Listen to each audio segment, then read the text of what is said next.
कोपरगाव शहरामध्ये हॉस्पिटल किंवा क्लिनिकसाठी प्रशस्त जागा भाडेतत्वावर देणे आहे। पहिला मजला वरदविनायक मंदिराजवळ इंदिरापथ कोपरगाव।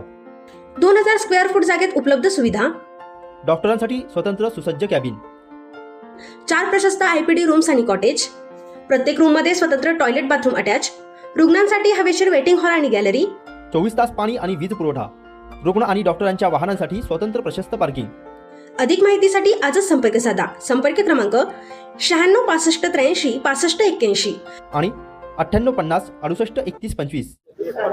सध्या संपूर्ण महाराष्ट्रामध्ये एक विषय चर्चेत आहे, तो भोंदू बाबा अशोक खरात याचा। गेल्या काही दिवसांपासून संपूर्ण महाराष्ट्रामध्ये या भोंदू बाबाचे नवनवीन कारनामे रोजच्याच दिवशी समोर येताना आपल्याला पाहायला मिळत आहे।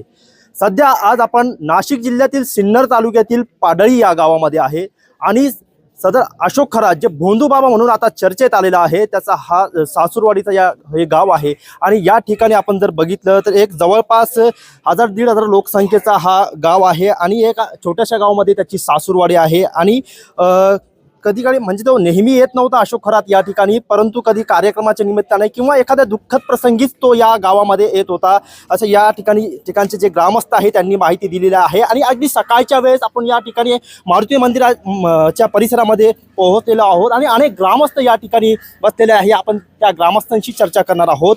दादा, आपण बघतोय गेल्या अनेक दिवसांपासून अशोक खरात, त्याला कॅप्टन खरात देखील म्हणायचे, आता भोंदू बाबा अशोक खरात म्हणून तो चर्चेत आलेला आहे। सासूरवाडीचा हा गाव आहे, काय त्याच्याबद्दलची तुम्ही माहिती सांगाल?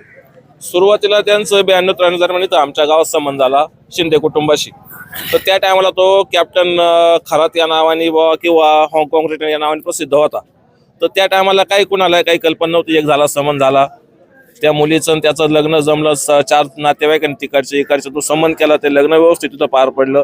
तर एकदम छोट्या याच्यात ते लग्न त्या टायमाला झालं होतं। त्या टायमाला लोकांची गावची परिस्थिती बी तशीच होती। आजही त्या कुटुंबाची इथल्या स्थानिक परिस्थिती एकदम गरीब आहे आणि असा तो संबंध झालेला आहे। तर त्यानंतर त्यांचा त्यांनी काय तो प्रस्ताव बसवला या अंकगणित काय असेल त्याच्यातून, तर तो आज एवढा केंद्रात समजा राज्यात मोठमोठ्या नेत्यांपासून पोहोचलाय। त्याला हे मोठे लोक सुद्धा बळी पडले, त्यांचा सुद्धा याच्यात दोष आहेच आहे। आणि गरीब गांडे तर गेलेच आपले भावनेच्या आरीच्या खेड्यावरचे लोक, त्यांना बी त्यांना काय असंच फसवलं, कोणाकोण 1000 घे, 2000 घे, 10,000 घे, 20,000 घे, अशी त्यांना जी माया गोळा केली ती चुकीची। त्याची ती शासनाने ताब्यात घ्यावा ती अख्खी माया आणि शासन जमा करावा, असंच आमचं सगळ्यांचं मत आहे। त्याच्यावर कठोर कारवाई करावी। अशोक खरात कधी गावात येत होतं का? तुमचं कधी संभाषण त्यांच्याशी झालंय का? काय याबद्दलची काय माहिती? झालेलं आहे आमचं संभाषण इथं त्यांच्या ते सासऱ्यांच्या दाव्याला आलते एकदा।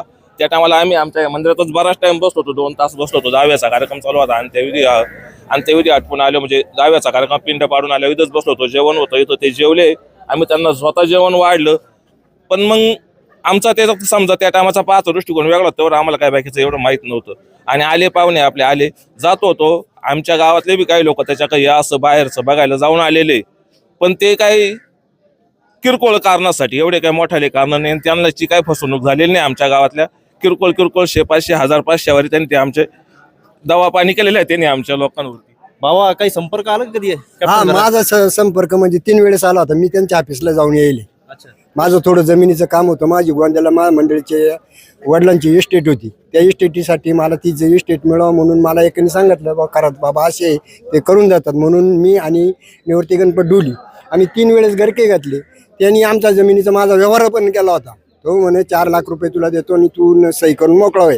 पण मला ज्या वेळेस ते मी बाहेर निघताना ते जे बाकीचे बसेल होते बाकड्या हो, त्यांना मी पाहिलं म्हणलं आपल्याला इथं काय आपल्याला जमणार नाही। मग मी ते कॅन्सल केलं आणि निघून आलो। मी काय बघ त्यांचं ते जेल पेण्यासाठी नव्हते गेलो, माझ्या जमिनीचं काम होतं। भविष्य बघितलं का तुमचं? भविष्य नाही मी बघितलं, भविष्य त्याच्या विश्वासच नाही। मी कोणत्याच बाबा लोकांवर भरोसा ठेवत नाही, याचं कारण आहे। कारण मला मी देवाला मानणारा माणूस आहे, भक्ताला मानणारा माणूस नाही। मला दे अशी भोंदू बाबा मी काही त्यांचं दर्शन सुद्धा घेत नाही, असं माझं काम आहे, मी मानितच नाही। दादा, यापुढे जरा काय सांगाल त्यांच्याबद्दलची? तुमची कधी भेट झाली का त्यांच्यासोबत? आपली कधी त्यांची भेट झाली नाही, परंतु थोडंसं त्यांना परिचय होता बा, ते आमच्या गावातले जावई पाहुणे आहेत इथपर्यंत माहीत होतं। परंतु त्यांचे काय कारनामे हे आपण आता टीव्हीच्या माध्यमातून बघतोय, हे झालं हे फार निंदनीय आहे। त्यांची जी पत्नी आहे समजा, त्यावेळेमध्ये आमच्या गावामध्ये शाळा फक्त 5वी 6वी पर्यंत असायची आणि ती कल्पना खरात आहे, म्हणजे इकडे सुनीता म्हणायची तिला. आमच्या वर्गाच्या 2-3 वर्ग माझ्यापेक्षा पुढे होती. पायी इथून 3 ते 4 किलोमीटर जायची, शाळेत पावसाळ्यामध्ये प्रवास करायचा. त्यांचे जे मेवणे आहेत ते बी अतिशय गरीब परिस्थितीतून पुढे आलेले आहेत. कारण त्यावेळेस त्यांचं घर इथं गावातच होतं, जुनं घर होतं, अक्षरशः लाईट नसायची. ते दुसऱ्याच्या लाईटीमध्ये जाऊन किंवा दिव्यावर अभ्यास करून ते मोठे झालेले आहेत. त्यांच्या मेवण्यांचा तसं काही दोष नाही, किंवा पाहुणे असतील, सासरे असतील इथले. कल्पना खरं तुमच्या शाळेत होतं? माझ्या शाळेत नव्हती, माझ्यापेक्षा 2 वर्गांनी पुढे होती. आणि आम्ही बरोबर शाळेत जायचो, इथून मधून पायी जायचं, पाऊल वाटाने यायचं. अतिशय चांगला, त्यावेळेस चांगला होता. आणि आता असं आहे, कोणतीही मुलगी समजा सासरी गेल्यानंतर जे सासरचा जो जसा स्वभाव असेल, जसे माणसं असतील तसा तो बदलला जातो. तसं तिचा काही दोष नसेल, समजा ती तिच्या नवऱ्याच्या सांगण्यावरून तिने काय समजा ती काय असं झालं असेल, पण तसं ते मेवणे झाले तेव्हा ती झाली स्वतः कल्पना खरात असेल, किंवा सासरे असतील अत्यंत त्यांनी नाजूक परिस्थितीतून त्यांच्या सासऱ्यांनी तर जनावर वळलेले, अख्खं आयुष्य त्यांचं गाय वळण्यामध्ये गेलेलं आहे. मेवणे असतील, आजची परिस्थिती कशी आहे त्यांची? आजची परिस्थिती मेवणे बाहेरच आहे. आता काय करतात ते आहेत बाहेर, पण उद्योगधंदे आहेत त्यांचे, काहीतरी काम करतात ते, पण इथली अतिशय नाजूक परिस्थिती आहे अजून. बाबा, तुम्ही बराच काळ या ठिकाणी या गावामध्ये तुम्ही अनेक प्रसंग बघितलेले असेल. त्यांच्या लग्नाच्या वेळेस तुम्ही होतात का, आणि काय तुम्ही प्रसंग सांगता?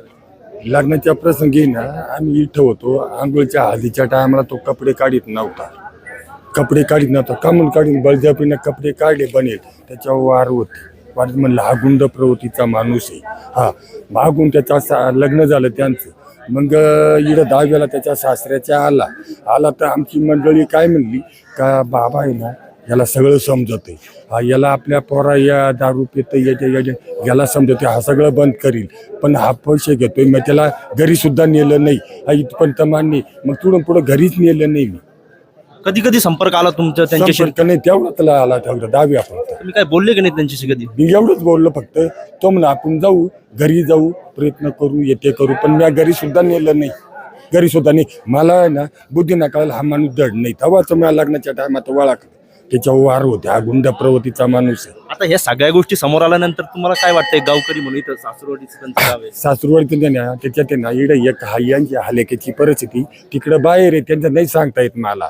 तिकडं काय मला इडलंय ना हालेकीची परिस्थिती यांची. हा बाकी ना त्याला शिक्षा व्हायलाच पाहिजे. नक्कीच आपण जर बघितलं या ठिकाणचे जे ग्रामस्थ आहे त्यांनी अनेक ज्या आठवणी आहे अशोक खरात बद्दलच्या त्या सांगितलेल्या आहे. जे काही कृत्य अशोक खरात यांनी केलेलं आहे त्याची शिक्षा त्याला मिळालीच पाहिजे, अशीच प्रतिक्रिया या ठिकाणी जे पाडळी गावचे ग्रामस्थ आहेत ते देताना आपल्याला या ठिकाणी दिसत आहे. मोबिन खान, पाडळी, सिन्नर, नाशिक.